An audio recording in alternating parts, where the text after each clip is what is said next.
and he's in the Fendt 936 Vario, and on the back is a Lemke Diamant 11 plough.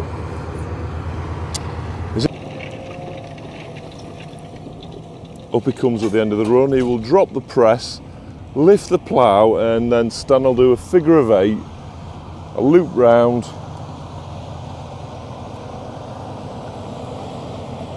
so he can then pick up the press on the way back.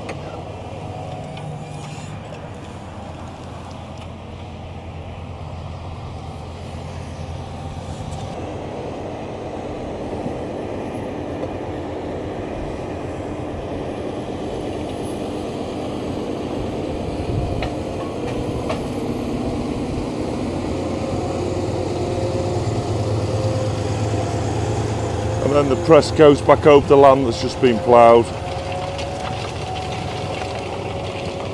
consolidating that back down to keep the moisture in, and it also levels up the ground.